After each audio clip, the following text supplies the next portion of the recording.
లోతు ఉన్నంత కాలము అబ్రాము దేవుడు వాగ్దానం పొందినాడు, మంచిదే, కాదనట్లేదు. కానీ లోతును విడిచిపెట్టిన పోయిన తర్వాత ఈ వాగ్దానం అనేటువంటిది ఆశీర్వాదం రూపంలోనికి వచ్చింది.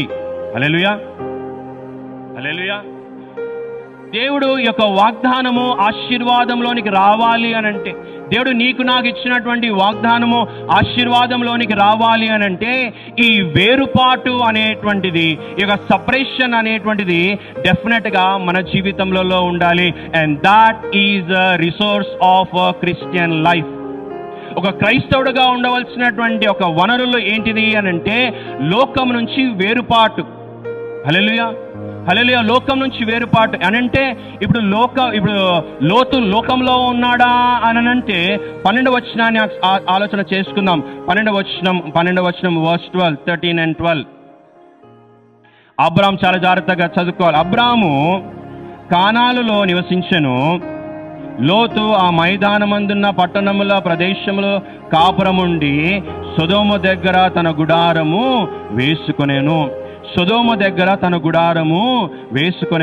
సొదొమ మనుష్యులు దుష్టులను యెహోవా దృష్టికి బహు పాపములనై యుండిరి. ఇప్పుడు లోతు అబ్రాముతో ఉంటే ఏమైనా కష్టమా? లోతు అబ్రాముతో ఉంటే ఏమైనా నష్టమా? లోతు ఏమైనా చెడ్డవాడా? లేకపోతే లోతు ఏమైనా అబ్రామును మోసపుచ్చినటువంటి వాడా? అటువంటి కారణాలు ఏమి కూడా మనకు కనపడవు. కానీ లోతు మాత్రం ఏం చేసినాడు? అక్కడ సొదొమ దగ్గర తన గుడారము వేసుకుంటా ఉన్నాడు. మనం కూడా మన యొక్క ఫెలో బీయింగ్స్ ఎవరు అనేటువంటిది మనం చాలా సార్లు గమనించుకొని మనం జాగ్రత్తగా నడచాలి అనేటువంటి జ్ఞాపకం చేసుకోవాలి. Who are our friends, who are our fellow beings, who are our hang out group అనేటువంటిది చాలా సార్లు మనము ఆలోచన చేసుకోవాలి. నిజంగా ఆలోచన చేసుకోకపోతే లోతేమి చెడ్డవాడు కాదు, లోతేమి మోసగాడు కాదు, లేకపోతే లోతేమి దేవుని మోసపుచ్చినట్లు, లేకపోతే అబ్రహాము మోసపుచ్చినట్టు కాదు. కానీ దేవుని ఏర్పాటు ఏంటిది?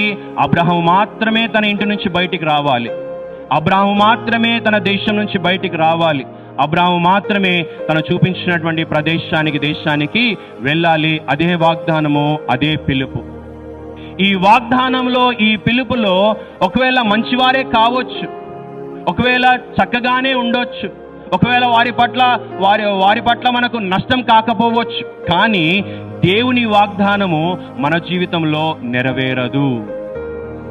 దేవుని వాగ్దానము మన జీవితంలో నెరవేరదు. దేవుని పిలుపుకు ఎదురుగా, లేకపోతే దేవుని ఏర్పాటుకు ఎదురుగా, దేవునికి అంగీకారంగా ఉన్నటువంటిది అది ఏదైనా సరే, అది మనకు ఇష్టమున్నా ఇష్టం లేకపోయినా, అది మంచిదైనా చెడ్డదైనా, దేవుని ఏర్పాట్లు లేనప్పుడు that which is not according to the plan and will of God we all lose the blessings of God అనేటువంటి జ్ఞాపకం చేసుకోవాలి.